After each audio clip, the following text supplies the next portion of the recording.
तर आहे कोरोनाच्या तिसऱ्या लाटेचा IMAने खरं तर इंडियन मेडिकल असोसिएशननं या ठिकाणी इशारा दिलाय आणि त्याच संदर्भातला आढावा राज्यभरातला घेतोय। सोबतच टास्क फोर्सचे सदस्य उदय कुलकर्णी सर देखील आपल्याला मार्गदर्शन करतायत। तर सुरुवातीला पुण्यात आणि नागपूरमधलं चित्र जाणून घेऊयात पुन्हा एकदा। वैभवकडे जाऊयात पुण्यामध्ये। वैभव, तिसऱ्या लाटेचा इशारा दिला असताना ती लाट येऊ नये यासाठी कोणकोणत्या आव्हानांचा आता प्रशासनाला सामना करावा लागेल पुण्यामध्ये? स्वाती, प्रशासनासमोर एकच आव्हान आहे, लोकांची जी गर्दी होते वाढलं की लोकांची गर्दी जी आहे ती एकाच वेळी कमी होईल असा व्यापाऱ्यांचा युक्तिवाद आहे। आत्ताच्या काळात वेळ कमी मिळतो म्हणून सकाळच्या सत्रामध्ये किंवा दुकानं बंद होताना मोठी गर्दी होते, त्याऐवजी जर ही वेळ वाढवून 7 वाजेपर्यंत केली तर गर्दी कमी होईल असा व्यापाऱ्यांचा युक्तिवाद आहे। प्रशासन हे ऐकायला तयार नाही। एकूण सगळीकडे जिथे जिथे गर्दी होते या सगळ्या ठिकाणी प्रशासनाकडून सातत्याने हे सांगण्यात येतं, गर्दी करू नका। वास्तविक इतक्या 2 वर्षाच्या काळानंतर एक लिथार्जी आली असं आपण म्हणूया की प्रशासनामध्ये सुद्धा सतत कारवाया करून किंवा लोकांची कन्फ्रंट करून प्रशासनाच्याही क्षमता ज्या आहेत त्या दमलेल्या आहेत असं म्हणावं लागेल आता। कारण इतक्या वादावादीचे प्रसंग जे आहेत ते रस्त्यावर पोलिसांशी किंवा महापालिकेची जी पथकं कारवाईसाठी जातात त्यांच्यासोबत होतं, त्यामुळे ही सगळीच लोकं जी आहेत ती या सततच्या ताणामध्ये अत्यंत त्रासलेली आहेत। दुसरीकडे लोक जी घरामध्ये बसून होती इतके दिवस ती मोठ्या प्रमाणावरती वैतागलेली आहेत सतत घरामध्ये बसून। आणि या सगळ्यातून हाशील काय होतं तर जेव्हा यंत्रणा काही सांगायला जाते किंवा निर्बंध सुनावायला जाते त्यावेळेस कन्फ्रंटेशन होतं, वादावादी होतात आणि त्याचं प्रमाण जे ते मोठ्या प्रमाणावरती वाढलेलं पाहायला मिळतं। त्यामुळे काही ठिकाणी प्रशासन हे प्रचंड आक्रमक होतं। रिलॅक्सेशन करण्याऐवजी आधीच होल्डबॅक करून ठेवायचं किंवा निर्बंध जे आहेत ते तसेच सुरू ठेवायचे असं एकूण गेले 3 आठवडे पुण्यातल्या प्रशासनाचं सुरू आहे असं दिसतंय। शुक्रवारी कोविडच्या आढावा बैठकीमध्ये अजित पवार यांनी तेच सांगितलं, जे निर्बंध आहेत ते याही आठवड्यामध्ये कायम राहतील। वास्तविक गेले 3 आठवडे जो पॉझिटिव्हिटी रेट आहे तो 5च्या खाली येतोय, वरती जातोय, खाली येतोय, वरती जातोय, असं सगळं सातत्यानं फ्लक्च्युएशन होते। त्यामुळे निर्बंध जे आहेत तेच कायम ठेवण्यात आलेले आहेत आणि या सगळ्यातून लोकांना सूट देण्याच्या ऐवजी आधीच जर त्यांना निर्बंध लादून ठेवलं तर गर्दी होणार नाही असा एक प्रशासनाचा होरा आहे। आणि विनाकारणचे निर्बंध का म्हणून सर्वसामान्य नागरिकांचा ओरडा जो आहे किंवा आक्रोश जो आहे तो या सगळ्यामध्ये एक नवा वाद जो आहे तो निर्माण करतो। खरे लोकांना कोरोना नियम अंगवळणी पाडणं आता खरंच जड जातंय, कारण कुणालाच असं जायबंदी आयुष्य जगायचं नाहीये, मान्य, पण तिसरी लाट येऊ नये यासाठी ते नियम अंगवळणी पाडून घेणं हे अत्यंत महत्त्वाचं आहे। खूप खूप धन्यवाद वैभव, पुण्यातली अपडेट आमच्यापर्यंत पोहोचवली त्यासाठी। जाऊयात नागपूरला, आमचे प्रतिनिधी तुषार आपल्यासोबत आहे। तुषार, जो प्रश्न पुण्यासाठी वैभवला विचारला तोच आपल्यासाठी, की आता नागपूरमधल्या प्रशासनासमोर त्या ठिकाणची रुग्णसंख्या पाहता नेमकं काय आव्हान असेल तिसरी लाट येऊ नये यासाठीचं? स्वाती, जर का बघायचं झालं तर 24 एप्रिलची मी तारीख तुम्हाला सांगतो। 24 एप्रिलला एका दिवसामध्ये नागपूरमध्ये 7,999 रुग्ण निघाले आणि मागच्या 24 तासातला जर का आकडा बघायचं झालं तर मागच्या 24 तासामध्ये नागपूरमध्ये 21 कोरोनाचे नवीन रुग्ण निघाले। त्यामुळे लोकांच्या मनामध्ये जी गैरसमज आहे की कुठेतरी कोरोना हा पूर्णपणे संपलेला आहे। त्यामुळे लोकांचं जे रस्त्यावरचं वागणं असतं अत्यंत बेजबाबदारपणेचं असतं। म्हणजे लोक नीट मास्क घालत नाही, कारवाई होईल म्हणून मास्क घालतात पण मास्क हुनोटीवर असतं, मानेला मास्क लटकवलेलं असतं। आणि दुसरी महत्त्वाची गोष्ट की ज्या लोकांना कोरोना होऊन गेला किंवा ज्या लोकांनी वॅक्सिन केलेलं आहे त्या लोकांचं तर वागणं आणखी जास्त बेजबाबदारपणे असतं। त्यांना असं वाटतं की आम्ही वॅक्सिन घेतली त्यामुळे आम्हाला कोरोना होणार नाही, पण याचा अर्थ असा नाही। कारण की IMAकडनं वारंवार ज्या काही सूचना दिल्या जात आहे, ICMRकडनं ज्या वारंवार सूचना दिल्या जाते त्यानुसार लोकांचं जे वागणं हे अत्यंत महत्त्वाचं आणि हेच प्रशासनाची खरी चिंता आहे। जर का तुम्ही सीताबर्डी मार्केट घ्या, महाल मार्केट घ्या, इतवारी मार्केट घ्या, या क्षणाला जरी तुम्ही ते जाऊन बघितलं तर पाय ठेवायला जागा नाही, इतक्या मोठ्या प्रमाणामध्ये गर्दी असतात, इतक्या मोठ्या प्रमाणे हॉकर्सची दुकानं लागलेली आहे आणि तिथे कशाचंही नियंत्रण नाही, ना सोशल डिस्टन्सिंग असेल ना मास्क असेल। यामुळे नागपूर प्रशासनाची हीच चिंता आहे की नागपूरमधला कोरोना जरी नियंत्रणात असला तरी लोकांच्या वागण्यामध्ये परिवर्तन पाहायला मिळत नाही। त्यामुळे वारंवार प्रशासनाकडून सूचना केल्या जातात, वारंवार अवेअरनेस कॅम्प घेतले जातात, मात्र नागरिकांकडून त्या नियमाचं पालन होताना दिसत नाही। जर का तुम्ही बघितलं तर आजही नागपूरमध्ये कोरोनाचा संक्रमण दर हा 0.1 21-22% पाहायला मिळतो. म्हणजे 1% खाली जरी संक्रमण दर असला तरी महत्त्वाचा विषय आहे की लोकांची जी गर्दी आहे. आता यामध्ये एक गोष्ट ही देखील पाहायला मिळते की प्रशासनाची जी कारवाई आहे ती फक्त दंडात्मक कारवाई म्हणून मास्क संदर्भात करतात.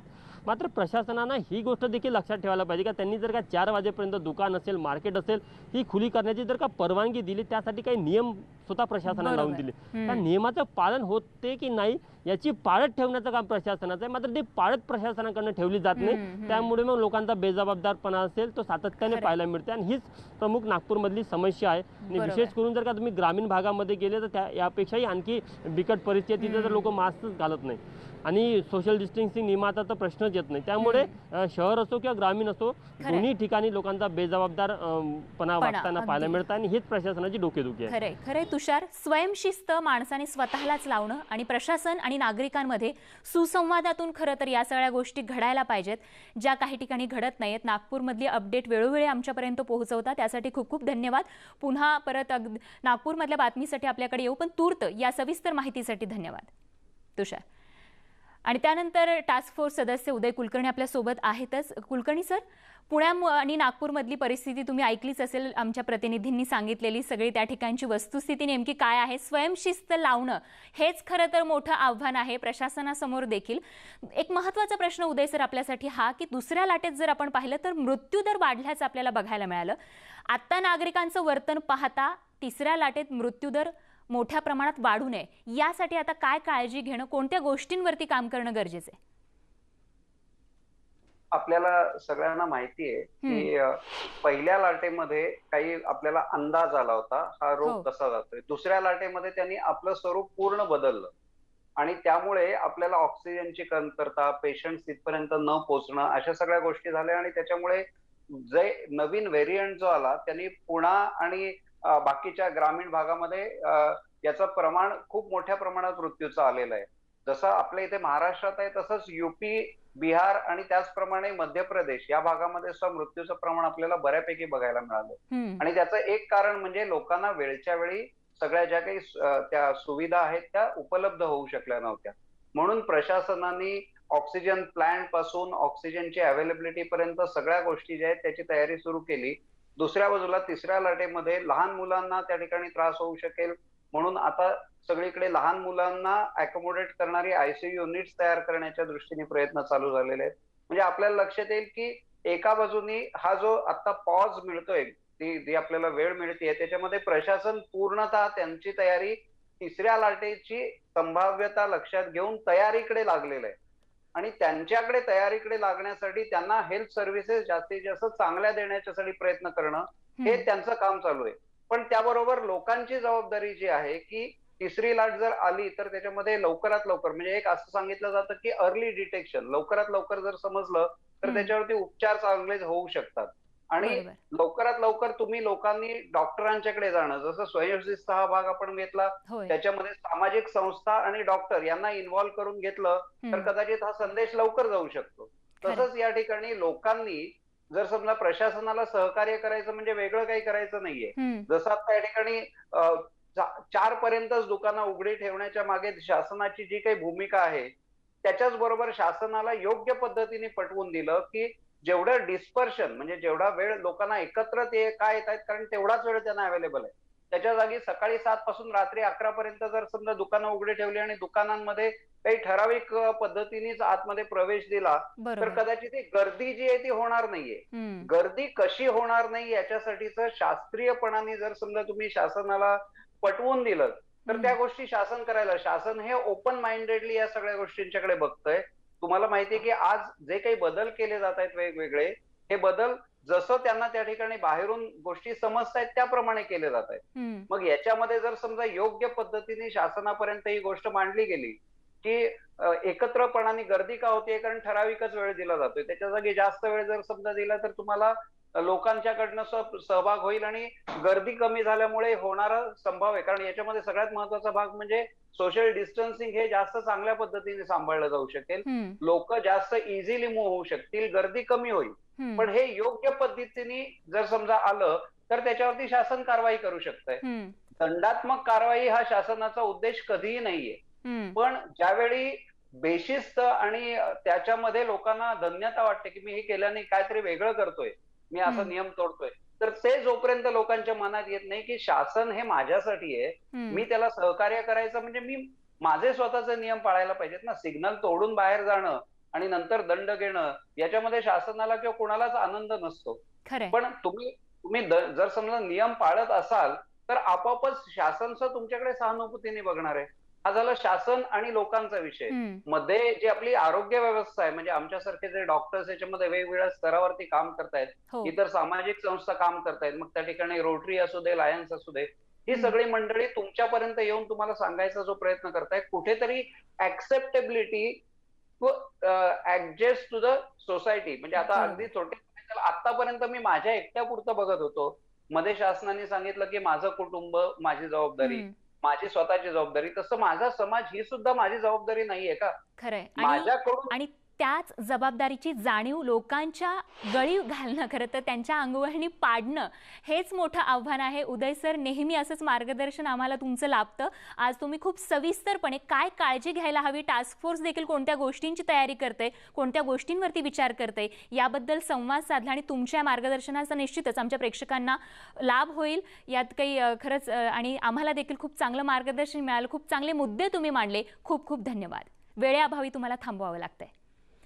आणि त्यानंतर आपण जाणार आहोत नगरला. हरीश दिमोटे नगरमधून आपल्या सोबत आहेत. हरीश, नगरमध्ये खरं तर अहमदनगरचं नाव आलं की शिर्डी डोळ्यासमोर येतं आणि शिर्डी या तीर्थक्षेत्री आपण पाहतो साईंच्या दर्शनासाठी मोठी गर्दी होती. मंदिर जरी बंद असलं तरी देखील नागरिक त्या ठिकाणी गर्दी करतात.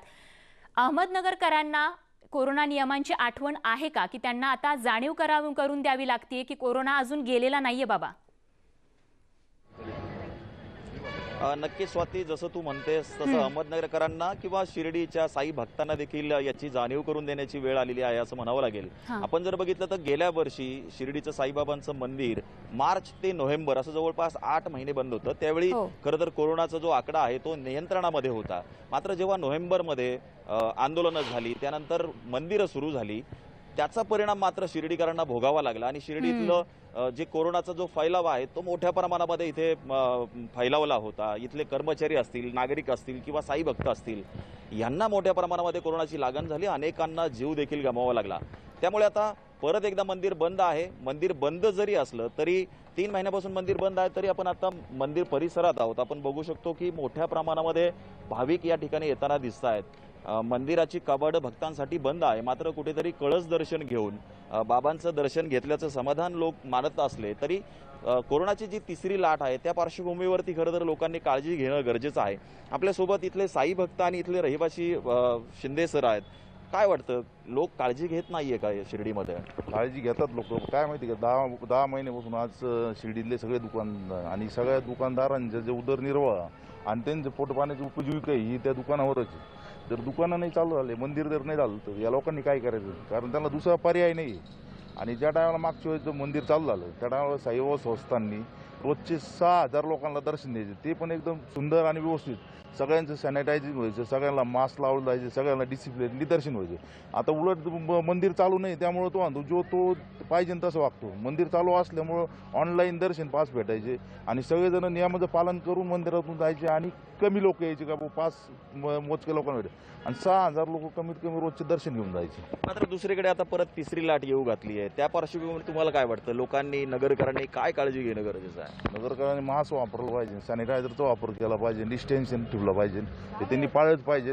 पण किती दिवस तुम्ही आहे, कारण कोरोना किती दिवस चालणार? शेवट प्रत्येकाचा उदरनिर्वाह पोटा पाण्यासाठी काही जण हातावर राहतात, त्यांचं पोटपाणी तो रोज कमवून रोज खातात. असे उपाशी मारण्यापेक्षा कोरोना मेलेलं बरं, अशी बऱ्याच जणांची मानसिकता झालेली आज. आपण जर बघितलं तर ह्या अगदी बोलकी त्यांची प्रतिक्रिया आहे की उपाशी मारण्यापेक्षा कोरोनाने मेलेलं बरं. मात्र दुसरीकडे काळजी घेणं खऱ्या अर्थाने गरजेचं आहे. शिर्डीमध्ये आज मोठ्या प्रमाणामध्ये भाविक येत आहेत. त्याचबरोबर अहमदनगर जिल्ह्यामध्ये शनी शिंगणापूर सारखं मोठं देवस्थान आहे. त्याचबरोबर अकोले सारखं पर्यटन स्थळ आहे, जिथे आता जर आपण बघितलं तर शनिवारी आणि रविवारी पर्यटकांना बंदी घातलेली आहे. तरी सुद्धा मोठ्या प्रमाणामध्ये महाराष्ट्रभरातून लोक तिथे येत आहेत, गर्दी करतायत, पोलिसांची उज्जत घालतायत. मात्र याचा परिणाम जो आहे तो कुठेतरी कोरोनाचा फैलाव वाढण्यामध्ये होणार आहे, हे कुठेतरी विसरून चालणार नाही. अहमदनगर जिल्ह्यातले लोक असतील किंवा महाराष्ट्रातले असतील साई भक्त असतील, यांनी आता तिसरी लाट येणार नाही आणि जास्त कुणाला काही धोका होणार नाही याची काळजी घेणं खऱ्या अर्थाने गरजेचं आहे. स्वाती, खरे हरीश, खरं तर पोटासाठी काम करावंच लागणार आहे आणि कामासाठी घराबाहेर पडावंच लागणार आहे. पण घराबाहेर पडताना नियमांची आठवण ठेवून काम करणं आपल्याला गरजेचं आहे, कारण सध्या तशीच परिस्थिती आहे आणि त्यामुळे काम करायचं असेल तर नियमांचं पालन तुम्हाला करावंच लागेल. हरीश, नगरमधली अपडेट वेळोवेळी घेत राहू. तूर्त धन्यवाद. त्या ठिकाणच्या नागरिकांचं म्हणणं आमच्यापर्यंत पोहोचवलं त्यासाठी. आणि नगरमधली ही परिस्थिती पाहिल्यानंतर आता आणखीन एक छोटासा ब्रेक घेऊन लगेच परत येतो. बघत रहा न्यूज 18 लोकमत.